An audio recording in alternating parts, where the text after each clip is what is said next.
आज की जो इम्पोर्टेंट वीडियो है, ये वीडियो एचएएल यानी हिंदुस्तान एरोनॉटिक लिमिटेड, बीईएल यानी भारत इलेक्ट्रॉनिक लिमिटेड, बीडीएल यानी भारत डायनेमिक लिमिटेड और swan defence and heavy industrial limited को लेकर है। इन चारों कंपनीज को लेकर जो बड़ी खबरें आ रही हैं, जो हो सकता है कि आप लोगों ने इन खबरों का पता लगा लिया हो, लेकिन इन खबरों के अंदर जो हिडन इन्फॉर्मेशन छुपी हुई है वो मैं आपके साथ शेयर करूंगा। और ये खबरें ही हैं जो क्लियर करेंगी कि अब आगे क्या होने वाला है इन कंपनीज में, अब और कितनी ग्रोथ देखने को हमें आगे मिलने वाली है। आज है ट्यूसडे 7 अप्रैल 2026 और आज के डेट के हिसाब से एक बार हम मार्केट को समझ लेते हैं, कौन कौन सी खबरों का इंतजार इन्वेस्टर्स कर रहे हैं, ओवरऑल इंडियन स्टॉक मार्केट में क्या चल रहा है। उसके बाद इन चारों कंपनीज को लेकर आ रही बड़ी खबरों पे चर्चा करेंगे। यहाँ पर आप देखिए, मैंने मार्केट खोल दी है। आज अभी के टाइम पे निफ्टी भी गिरता हुआ नजर आ रहा है, कोई खास पॉइंट से ऊपर बढ़ा नहीं है। लगभग 40 पॉइंट्स अभी निफ्टी आपको नीचे गिरता हुआ नजर आ रहा है। सेंसेक्स के अंदर भी आपको वही सेम हालात देखने को मिलेंगे, 130 पॉइंट्स सेंसेक्स भी नीचे गिरता हुआ नजर आ रहा है। निफ्टी बैंक में भी आपको वही सिनेरियो देखने को मिल रहा है। ओवरऑल मार्केट के अंदर आपको एक कंसोलिडेट फेज देखने को मिलेगा, यानी कि मार्केट साइड वेव मूव करता हुआ नजर आ रहा है। लेकिन ये बात आपको ध्यान रखकर चलनी है कि सेंटीमेंट्स अभी भी मार्केट के पॉजिटिव बने हुए हैं। ऐसा मैं इसलिए बोल रहा हूं क्योंकि अब आपको इंतजार करना है कंपनी के Q4 के रिजल्ट्स का। इंडियन स्टॉक मार्केट के Q4 के रिजल्ट्स हमें अब देखने को मिलेंगे। बड़ी बड़ी कंपनियां अपने Q4 के रिजल्ट पब्लिश करने वाली हैं। अगले ही कुछ दिनों में आपको टीसीएस और इन्फोसिस जैसे बड़े प्लेयर्स के Q4 के रिजल्ट देखने को मिलने वाले हैं। टीसीएस और इन्फोसिस आप ये समझ के चलिए, ये जो निफ्टी आईटी है इसके अंदर जो ग्रोथ देखने को मिल रही है, इसमें बड़ा इम्पैक्ट टीसीएस और इन्फोसिस का रहने वाला है। तो अब देखते हैं कि भाई Q4 के रिजल्ट आगे क्या अपडेट देते हैं। वहीं आपको स्क्रीन पे नजर आ रहा होगा कि मैंने एचडीएफसी बैंक खोला हुआ है। मैं अभी तो डिफेंस के बारे में बता रहा था, लेकिन मैंने एचडीएफसी बैंक इसलिए खोल दिया है आपके सामने बिकॉज एचडीएफसी बैंक के जो ग्रोथिंग नंबर थे, सबको लग रहा था कि भाई Q4 के रिजल्ट ऐसे आने वाले हैं, तो सबकी एक्सपेक्टेशन से एचडीएफसी के Q4 के रिजल्ट बेहतर आए हैं। इसलिए बैंकिंग स्टॉक्स में नीचे के लेवल पे आपको बाइंग देखने को मिलेगी। तो ये चीज आपको ध्यान रखकर चलनी है कि बैंकिंग स्टॉक्स में आपको पॉजिटिव माहौल आगे देखने को मिल सकता है। अब सीधा मुद्दे की बात कर लेते हैं, यानी डिफेंस कंपनीज की। मैं यहाँ पर एचएएल अगर आपके सामने रखूं तो ये एचएएल खुल गया है। एचएएल के अंदर और बीईएल के अंदर कुछ ऐसी खास एंट्रीज हमें देखने को मिल रही हैं। देखने को मिल रहा है कि इन कंपनी को फ्रेश एक्सपोर्ट ऑर्डर मिल रहे हैं, यानी दूसरी कंपनीज से बड़े बड़े ऑर्डर मिलने की खबरें आ सकती हैं, जिसकी वजह से इन कंपनीज में एक नया वॉल्यूम देखने को मिला है। और यही रीजन है कि एचएएल 5 दिनों के अंदर लगभग 5% बढ़ा है और भारत इलेक्ट्रॉनिक लगभग 5 दिनों में आपको एक जबरदस्त तेजी के साथ उछलता हुआ नजर आया है। हालांकि ग्रोथ 5 दिन में कुछ खास नहीं हुई है। बीडीएल में आप देख सकते हैं लगभग 6 से 7% की ग्रोथ सिर्फ 5 दिनों में हुई है। अब बात करते हैं कि किस खबर का इंतजार हर इन्वेस्टर को है। हर कोई चाहता है कि भाई इस खबर की अपडेट हमें सबसे पहले मिल जाए, ताकि हम ये आइडिया लगा सके कि अब आगे इंडियन स्टॉक मार्केट कैसा परफॉर्म करेगा। तो सबसे पहले तो मैं आपको बताऊंगा, ये जो यूएस मार्केट है, यूएस मार्केट का इन्फ्लेशन का डेटा कल रात को आपको देखने को मिल जाएगा। अगर वहां इन्फ्लेशन गिरा तो हमारे मार्केट में, यानी हमारे इंडियन स्टॉक मार्केट में एक बड़ी पॉजिटिव ग्रोथ देखने को मिल सकती है। वहीं आईएमडी यानी कि जो मानसून विभाग है, उसकी नई अपडेट आने का सबको इंतजार है। अगर मानसून अच्छा रहा तो ये आप समझ के चलिए जो रूरल डिमांड है वो तेजी से बढ़ेगी और एफएमसीजी और ऑटो सेक्टर के लिए एक बड़ा बूस्टर हमें देखने को मिलेगा। इतना ही नहीं, अगर आप एफआईआई और डीआईआई को देखोगे तो आपको नजर आएगा कि एफआईआईज ने पिछले 2 दिनों से कह सकते हैं कि बेचना कम किया है और देखने में तो ऐसा ही आ रहा है कि एफआईआई अब आने वाले टाइम में नेट बायर बन सकते हैं। अगर ऐसा होता है तो ये एक बड़ा पॉजिटिव माहौल माना जाएगा इंडियन स्टॉक मार्केट के लिए। अब वन बाय वन करके समझ लेते हैं कि ओवरऑल एचएएल, बीईएल, बीडीएल में क्या चल रहा है।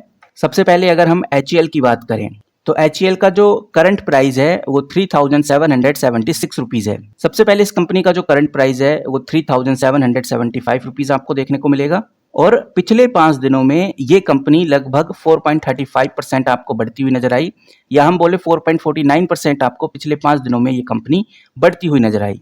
और चार्ट देखकर बहुत साफ पता चल रहा है कि 2 अप्रैल ही वो दिन था जब ये तेजी हमें इस कंपनी में देखने को मिली है। 2 अप्रैल से इस कंपनी में अप ट्रेंड देखने को मिला है। इस कंपनी का अगर आप पीई उठाकर देखेंगे तो इस कंपनी का पीई 28.26 है और डिफेंस सेक्टर के हिसाब से ये काफी रीजनेबल पीई माना जाता है, यानी स्टॉक अभी बहुत ज्यादा महंगा नहीं हुआ है हिंदुस्तान एरोनॉटिक का। वहीं ये कंपनी इन्वेस्टर्स को रेगुलर इनकम भी दे रही है अपने डिविडेंड के थ्रू, क्योंकि इस कंपनी का जो डिविडेंड है 1.33% है, लगभग 12 रुपये 50 पैसे के आसपास का डिविडेंड यील्ड हमें देखने को मिलता है। यानी एक स्टॉक्स के ऊपर आपको 12.5 रुपये देखने को मिलते हैं। और हिंदुस्तान एरोनॉटिक की लेटेस्ट खबरों की अगर हम बात करें तो सबसे ज्यादा नजर रखी जा रही है तेजस MK 1A डिलीवरी को लेकर। हम कह सकते हैं कि 1 अप्रैल के पहले हफ्ते में ही तेजस एयरक्राफ्ट की जो डिलीवरी है उसकी शेड्यूल को तेजी से ट्रैक पर लगा दिया है, जो HAL के रेवेन्यू में एक बड़ा पॉजिटिव इंपैक्ट डालेगा। वहीं HAL एक ऐसी कंपनी है जो फिलीपींस और नाइजीरिया जैसे बड़ी कंट्रीज के साथ अभी बातचीत कर रही है और बातचीत फाइनल स्टेज पे आ गई है। फाइनल स्टेज का मतलब आप ये समझिए कि फिलीपींस और नाइजीरिया को HAL आने वाले टाइम पे हेलीकॉप्टर सप्लाई करने वाली है और इन हेलीकॉप्टर्स के नाम है प्रचंड और ALH। वहीं कंपनी ने क्लियर बोला है कि हमारा जो ऑर्डर एग्जीक्यूशन है बहुत फास्ट हमने कर लिया है, क्योंकि हमें काफ़ी फास्टली ऑर्डर मिल रहे हैं तो हमें अपना जो ऑर्डर एग्जीक्यूशन है वो फास्ट करना था। कंपनी ने क्लियर किया है कि जो हमारी हेलीकॉप्टर्स फैक्ट्री हैं अब वो पूरी कैपेसिटी में आज के टाइम पे काम कर रही हैं। तो ये सभी बातें दिखाता है कि भाई HAL में पॉजिटिव माहौल आपको देखने को मिलने वाला है। अब अगर आप देखेंगे तो ये जो कंपनी है अपने 52 वीक हाई से काफ़ी नीचे मिल रही है, क्योंकि इस कंपनी का 52 वीक हाई है 5165 और ये कंपनी आपको देखने को मिल रही है 3789। तो अब सवाल ये आता है, क्या ये HAL की कमजोरी है? तो इसका आंसर बिल्कुल साफ है। ऐसा नहीं है कि HAL की ये कमजोरी है, ये एक हेल्दी करेक्शन है। और 5000 का जो लेवल हमें देखने को मिला था किसी टाइम पे इस कंपनी का, यानी ये कंपनी किसी टाइम पे 5000 के लेवल पे भी गई थी। 5000 एक बहुत बड़ा नंबर होता है। हिंदुस्तान एरोनॉटिक इतने बड़े प्राइस पॉइंट पे गई थी सिर्फ ओवर हाइप की वजह से, और आज के टाइम पे ये कंपनी अपनी रियल वैल्यूएशन पे आ चुकी है। कंपनी का रियल वैल्यूएशन 3700 से लेकर 4000 के रेंज में ही था। ये जो रियल वैल्यूएशन है ये लॉन्ग टर्म के लिए अच्छा है। और यहाँ पर हम यही कह सकते हैं कि इस कंपनी का जो ऑर्डर बुक 90,000 करोड़ का है, और जब तक इस कंपनी का ऑर्डर बुक 90,000 करोड़ से ऊपर रहता है तो हर एक गिरावट हिंदुस्तान एरोनॉटिक में, हर एक गिरावट एक बाइंग अपॉर्चुनिटी है। और हमें यह भी नहीं भूलना चाहिए कि HAL एक ब्लू चिप डिफेंस स्टॉक है और नई एंट्री के लिए ये जो करंट लेवल है ये बिल्कुल बुरा नहीं है। तो आप किस तरह से सोचते हैं कमेंट करके जरूर बताइए। अब सीधा बढ़ते हैं अगली कंपनी की तरफ। अगली कंपनी है गाइस भारत इलेक्ट्रॉनिक लिमिटेड। ये भी बड़ी शानदार और जानदार कंपनी है, और ये जो इस कंपनी में हमें चार्ट दिख रहा है, ये चार्ट बहुत क्लियर इशारा कर रहा है एक बड़ी गिरावट के बाद भारत इलेक्ट्रॉनिक में एक शानदार ग्रोथ, एक शानदार रिकवरी देखने को मिली है। आज ये कंपनी 426 रुपये पे ट्रेड होती हुई नजर आ रही है, और 2 अप्रैल एक ऐसा दिन था जब ये कंपनी, यहाँ पर 2 अप्रैल है, ये कंपनी सिर्फ 410 के आसपास थी। 410 से कंपनी ने बहुत अच्छा बाउंस बैक किया है। 426 पे आपको ये कंपनी अभी ट्रेड होती हुई नजर आ रही है। तो कह सकते हैं कि अभी के टाइम पे इस कंपनी का 410 और 415 एक मजबूत सपोर्ट जोन है, यानी 410 और 415 से नीचे जाएगी तो एक बड़ा डाउनफॉल आएगा, बट अगर इससे ऊपर रहेगी तो पॉजिटिव माहौल बना रहेगा। और ऊपर की तरफ 430 एक छोटा रेजिस्टेंस है। अगर 430 को ये कंपनी क्रॉस करती है तो कंपनी सीधा 450 तक ग्रो कर सकती है। वहीं अगर हम इस कंपनी की वैल्यूएशन की बात करें तो इस कंपनी का जो PE है वो 52 चला गया है। आप इधर देखिए, इस कंपनी का PE आपको नजर आएगा 52। इससे साफ नजर आता है कि जो लोग हैं इस कंपनी में प्रीमियम देने को भी तैयार है, क्योंकि जो भारत इलेक्ट्रॉनिक कंपनी है इसकी ग्रोथ को प्रेडिक्ट कर पाना काफ़ी मुश्किल है। और ओवरऑल कंपनी पब्लिक सेक्टर में भी गिनी जाती है।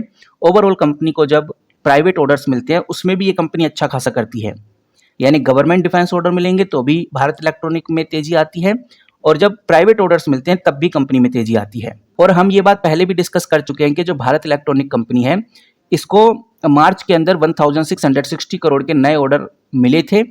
इससे साफ नजर आता है कि भाई कंपनी के पास काम की कोई कमी नहीं है। भारत इलेक्ट्रॉनिक एक ऐसी कंपनी है जिसका पूरा फोकस बॉर्डर सिक्योरिटी पे नहीं है। ये कंपनी EVM, मेडिकल इलेक्ट्रॉनिक और EV चार्जिंग इंफ्रास्ट्रक्चर में भी घुस रही है।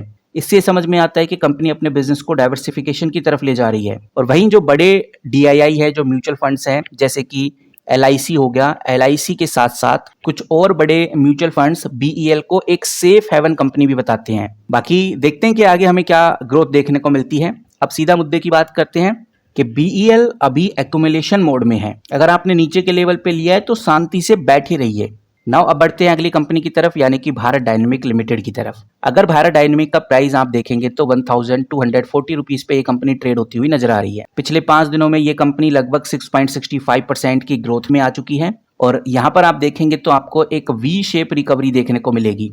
एक क्लियरली वी शेप आपको इधर देखने को मिल रहा है, जो कि क्लियरली दिखाता है कि भाई ये जो नीचे का लेवल है लगभग 1162 का जो लेवल है, ये एक स्ट्रॉन्ग बाइंग इंटरेस्ट इधर आता है। और कंपनी का जो पीई है वो 77 है।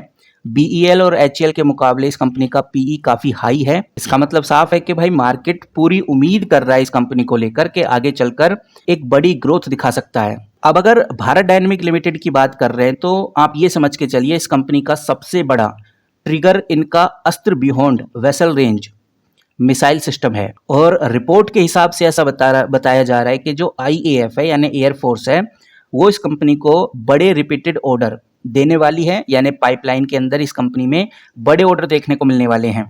वहीं एक इंक्वायरी भारत डायनेमिक लिमिटेड में और तेजी से बढ़ रही है, वो है वेस्ट एशिया और साउथ ईस्ट एशिया कंट्रीज की तरफ से इस कंपनी को एंटी टैंक गाइडेड मिसाइल और ट्रोपोड्स जैसे बड़े इक्विपमेंट की इंक्वायरी बढ़ती हुई नजर आ रही है। अब देखते हैं कि जल्दी कोई ऑर्डर फाइनल होता है इस कंपनी के लिए या फिर नहीं। फिलहाल अभी डील थोड़ी नेगोशिएशन में अटकी हुई है, जैसी नेगोशिएशन कंप्लीट होगा तो भारत डायनेमिक में आपको एक बड़ी डील देखने को मिलने वाली है।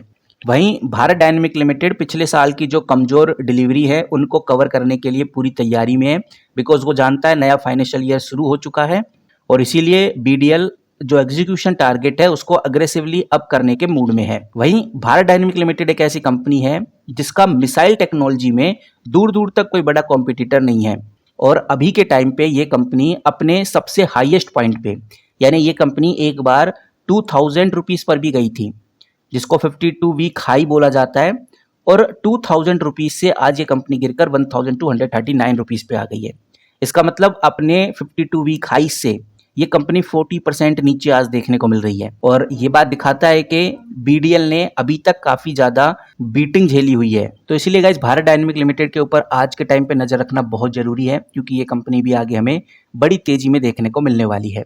नाउ अब हम अगली कंपनी की तरफ बढ़ते हैं। ये है swan defence and heavy industry limited और 1770 रुपीज पे आज ये आपको ट्रेड होती हुई नजर आ रही है। अब इस कंपनी को लेकर क्या बड़ी खासियत है, क्या बड़ी अपडेट है, वो मैं आपको बताना चाहूंगा। पहले तो 5 दिनों में ये कंपनी 10% तक भागती हुई नजर आई है, जो कि एक बड़ी बात है, एक बड़ा पॉजिटिव साइन है। और देखने में आ रहा है कि ये जो कंपनी है इसने रिलायंस नेवल का जो एक्विजिशन है उसको पूरा कर लिया है और अब ये कंपनी पिपावा शिपयार्ड को राइव कर रहा है। अगर ये swan defence and heavy industry ऐसा करती है तो आप ये समझ के चलिए इससे इस कंपनी को नेवी से बड़े ऑर्डर मिलने की उम्मीद है। और यही रीजन है कि आज इस कंपनी में हमें इस तरह की तेजी देखने को मिल रही है। वहीं जियोपॉलिटिकल की वजह से इस कंपनी को नए फ्राइगेट्स और वेसल्स की जरूरत है और कह सकते हैं कि अब वो टाइम आ चुका है कि जो ये swan defence and heavy industry limited है, आने वाले टाइम पे Mazagon dock ship builder Cochin shipyard के लिए एक बड़ा प्राइवेट कॉम्पिटिटर बन के सामने आने वाली है। तो इसीलिए भी इस कंपनी में ज्यादा प्रीफरेंस हमें देखने को मिल रही है। वहीं इस कंपनी का जो मार्केट कैप है वो काफी छोटा है और मार्केट कैप की वजह से जो ऑपरेटर्स हैं, जो ट्रेडर्स हैं, इस कंपनी में बहुत ज्यादा एक्टिव है, इसीलिए एक फास्ट मूव इस कंपनी में दिखाई देता है। तो कह सकते हैं कि स्वान डिफेंस एंड हैवी इंडस्ट्री उन लोगों के लिए है जो थोड़ा रिस्क लेकर एक बड़ा ट्रेड चाहते हैं, यानी एक बड़ी तेजी पकड़ना चाहते हैं। फंडामेंटली ये कंपनी कमजोर है, ऐसा नहीं कि एचएल बीईएल की तरह मजबूत कंपनी हो, लेकिन एक मोमेंटम के बेसिस पे आज आपको स्वान डिफेंस में ये तेजी देखने को मिल रही है। अब आप किस तरह से सोचते हैं कमेंट करके जरूर बताइए, आपकी क्या राय है वो भी हम जानना चाहेंगे। फिलहाल इस वीडियो में इतना ही। जैसी कोई बड़ी खबर आती है तो सबसे पहले आपके साथ शेयर करूंगा। मिलते हैं किसी नई वीडियो के साथ, तब तक के लिए take care and good bye.